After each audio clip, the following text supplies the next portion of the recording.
bring my kid to his filthy cat house where these little animals that have their bung holes exposed for the whole world to see walk around. I skeeve cats. I'm not bringing my kid around cats. Keith's apartment looks like a poet lives there. No, I'm not saying that his place is bad. I'm just saying it's all catty. Is it because the bricks on the wall? I don't know. There's like a loft. It looks like Jack Kerouac lived there. He wrote On the Road there. Chris, right after the show today, all four of us going over to Keith's place. We're going to order pizza and drink. Who's the fourth? Beer. You. No. Not going to happen. Put it this way. We're bringing your wife. Put it this way. That's fine. It's you or your wife. That's fine. You take my wife. Take my wife, please. But my daughter is 3.5 years old. My daughter has never been to her grandfather's house because he has cats. I'm not going to bring my kid around cats. They're gross, disgusting animals, and I hate them. Well, my kids, it's just, you got to understand. You get a different, and you don't have to understand, but please understand.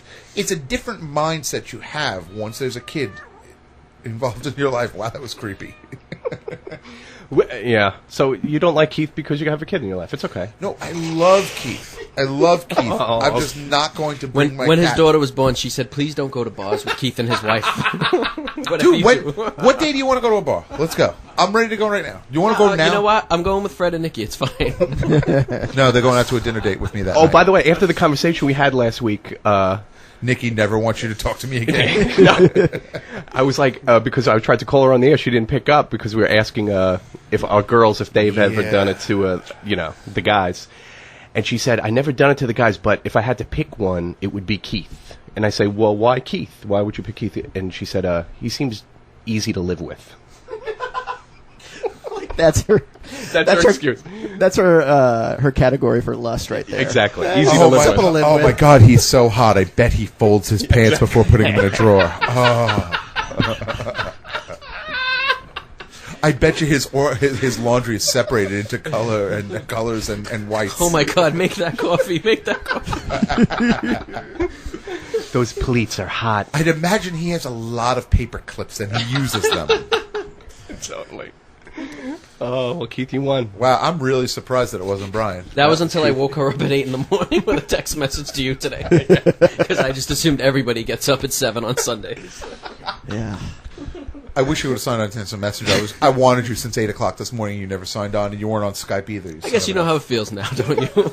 Yeah, but I don't do that. I never sign on. That's the difference. Wow. It's all in your little crazy thing of wanting to be the one that's desired, you know?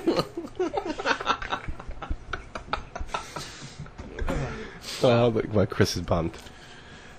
Desire me talking for the rest of the show. So you guys want to hear...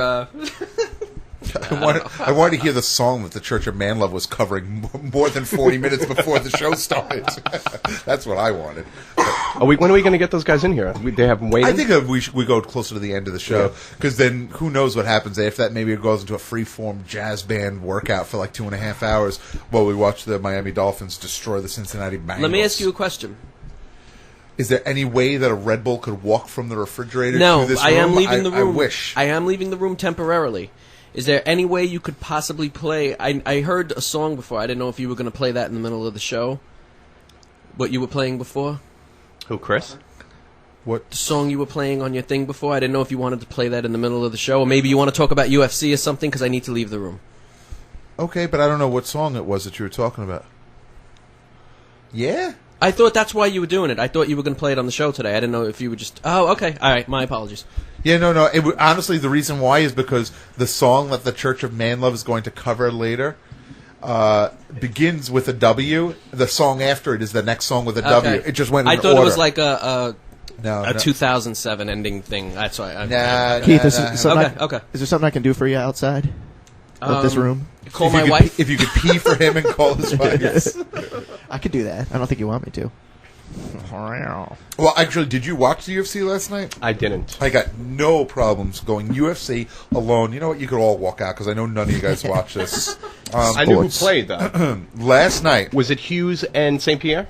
The main event for the interim, a welterweight welterweight championship of the world was Matt Hughes versus George St. Pierre. The the actual current welterweight champion, Matt Serra, was supposed to fight Matt Hughes for the title, but he hurt his back in giving a jiu-jitsu class in his school on Long Island. And George St. Pierre stepped up and said, hey, you know what, I'll take him on. The last time George St. Pierre and Matt Hughes fought, Matt Hughes got knocked the F out, and he just got dominated. It was ridiculous. But he did beat George St. Pierre the first time they fought with a submission victory. Last night, Matt Hughes, maybe... What? The Brown Lodge? What? What's happening? Now, last night, Matt Hughes got... Yeah, what do you got? What's this? What's happening? Caller, you're on the air with Best in Show Radio. Merry Christmas, everyone. Oh, my sweet mother of God. Is this Santa? Has Santa given us the best gift of the year? Do you know what? Hello, Joe! It is the most. Make that louder. Make that computer louder. Welcome to the show, Santa. Very nice to hear from you. I'm Santa? What? Oh, no, I thought it was Santa. Oh, wait, is this... I think Santa just delivered the best gift that we could have asked for. Oh, wait, Santa just opened his satchel and exposed for the first time on the Best in Show airwaves in probably about 4 months now, the most beautiful gift that we've ever seen on our show, the return of Monty. What's going on, buddy? Oh, now I'm thinking that my morning voice is also Santa voice. Well, obviously. So what's going on, buddy? How you doing? I must call my nieces on 8 in the morning. When you wake up, ho, ho, ho, here I am, it's Santa. And they cry and hang up. I have my list, my 2007 list of best things. Number 3, clothes. Number 2, food. Number 1, music. Nice. See, I would honestly personally speaking, I put food right before music, but that's just me. Not a big fan of clothes, are you, Chris? Well, I said I went clothes was first, food was second. So, Monty, I'm sure did you see the UFC fight last night? Oh, yes. Yeah, well, so what I was in the process of saying, and maybe Monty wants to say it was an utter embarrassment, the main event. It was an utter embarrassment. My favorite fighter for years, up until I actually got to see him personally on The Ultimate Fighter and understand what a piece of crap he is, Matt Hughes should be retiring. He was totally outclassed by the guy who technically is the second best fighter in the world right now, even though he really is at that weight division. He's going to wind up destroying Matt Serra when they meet again, but he embarrassed Matt Hughes. It wasn't even close. It wasn't even a close fight. Ooh, who's the best fighter in the world? Oh, I would think that GSP is the best fighter in the world. I'm saying technically Matt Serra is the one who holds the title, but he's not even in GSP's league. Oh, no. No.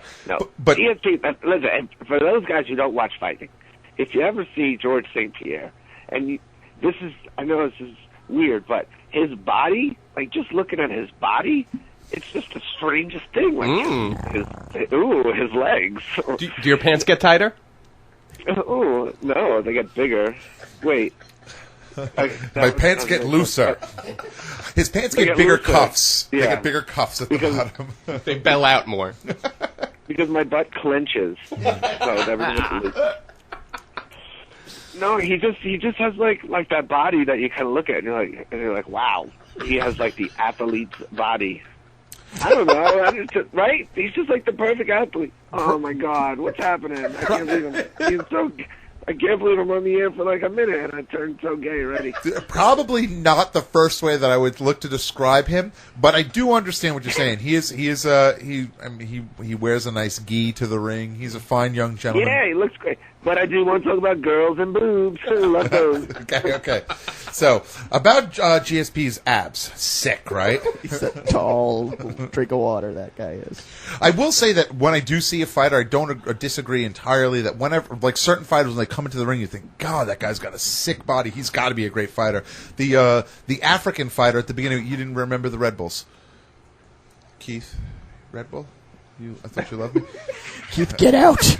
I was hoping you would get them. No, at the beginning there was an African fighter, Oju Wanju or something like that. He had one name.